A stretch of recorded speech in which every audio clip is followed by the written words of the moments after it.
Comme à chaque fois, ce que vous vous apprêtez à écouter est un témoignage authentique. En collaboration avec la personne témoignante, nous avons ensemble mis en scène son texte en le respectant au mot près. Si vous le souhaitez, il est possible de contacter cette personne par l'intermédiaire des commentaires de cette vidéo ou en m'envoyant des messages sur mes réseaux sociaux. Je lui transférerai, elle vous répondra si elle le souhaite. L'usage d'un casque ou d'écouteurs est fortement conseillé.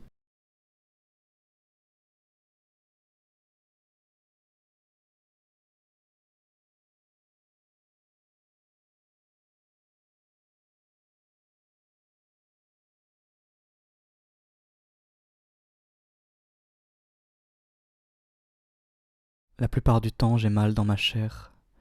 J'ai peur. Je souffre. Mais si vous me croisez, vous ne vous en rendrez pas compte. Parce que j'ai appris à sourire, même lorsque c'est douloureux. Même en me cherchant bien, vous ne pourrez pas me trouver. Je vis en dehors du monde, loin de vous, de la société. Je ne marche pas dans vos rues, ne participe pas à vos soirées, ne fais pas vos boutiques, je ne partage pas votre quotidien. Je ne vois plus mes amis, ma vie sentimentale est chaotique. Seule ma vie de famille me permet de rester en vie. Je suis hypersensible, j'ai toujours été fragile. Le moindre sujet me prend aux tripes. Je ne gère pas mes émotions, ne canalise pas les cascades de sentiments qui m'épuisent. Alors j'ai décidé de disparaître pour me protéger. La solitude me tue pourtant un peu plus chaque jour, mais risquer de vivre trop de moments douloureux, de ruptures sentimentales et de déceptions m'est encore plus insupportable. L'idée d'être abandonné par toute personne m'est en chair, déclenchant en moi des craintes épouvantables. L'idée que la mort s'empare de mes proches me rend littéralement folle. L'idée que l'on puisse me rejeter, me maltraiter, m'abuser comme j'ai pu l'être dans ma vie par des hommes notamment ou des personnes mal intentionnées et toxiques me donne des envies de suicide. Pas une journée, une nuit, une heure ne passe sans que je ne pense à la disparition de mes proches, à la mienne, la fin du monde est proche dans ma tête et je ne peux pas jouir de la vie dans de pareilles conditions. Je ne peux que me tordre de douleurs, victime de mes démons, de mes craintes, de mes peurs irrationnelles. Le cerveau tourne en boucle, je suis une machine infernale dont les rouages, une fois enclenchés, sont inarrêtables.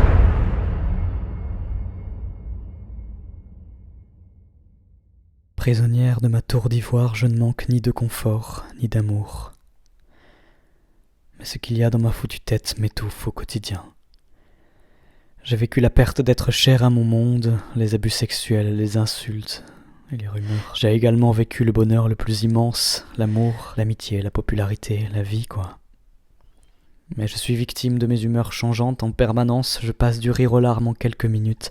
Ma personnalité ambivalente et mes émotions sans cesse contradictoires et ingérables me poussent à me comporter de façon changeante, avec une radicalité brutale, compulsive et excessive.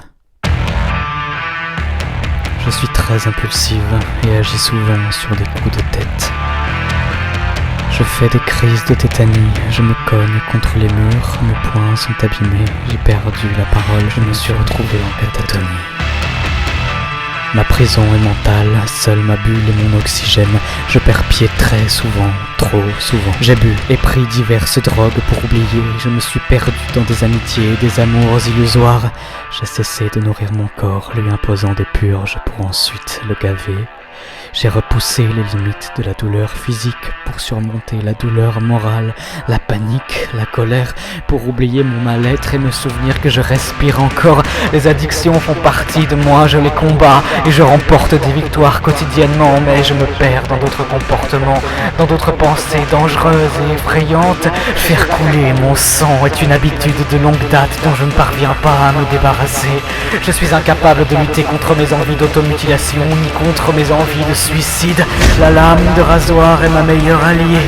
Les brûlures et les sutures sur mon corps feraient fuir la psychiatrie. Un lieu sécurisant dans lequel je me retrouve en cas d'urgence.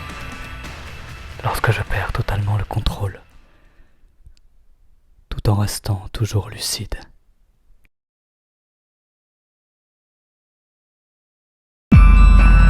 Comment faire comprendre que je ne veux ni vivre ni mourir? Comment faire comprendre que je ne veux ni vivre ni mourir? Comment faire comprendre que je ne veux ni vivre ni mourir?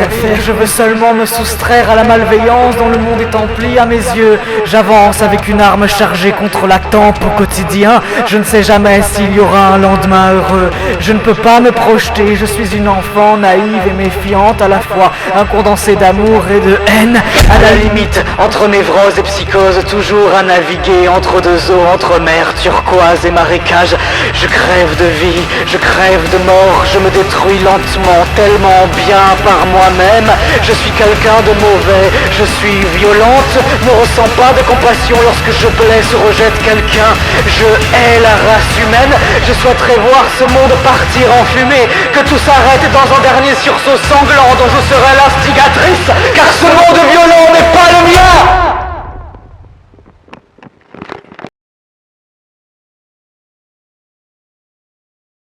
Non, je ne veux pas être cela. Je ne veux pas ressentir ça. Ce n'est pas moi. Et je ne supporte pas qu'on me méprise ou me rejette parce que je suis quelqu'un de bien. Je suis une gentille et bonne personne. Je ne suis pas venu au monde avec de mauvaises intentions. J'aime mon prochain.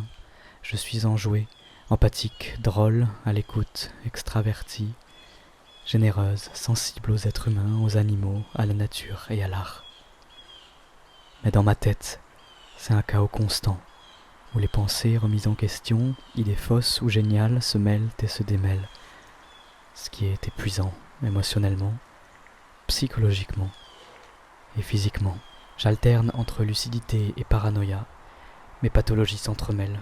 Apparemment, elles seraient dues à une fragilité de naissance, à une génétique innée, à des traumatismes liés à la perte de proches. Mais par-dessus tout, je me bats sans cesse contre mes troubles.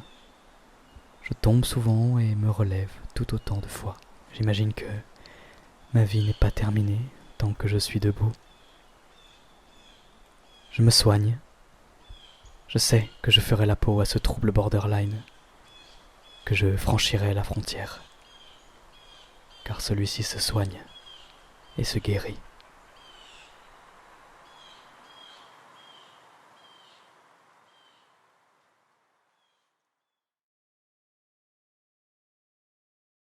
La différence, elle, n'est pas une maladie. Ouvrir son cœur et aller vers les autres, ça, c'est une grande aventure.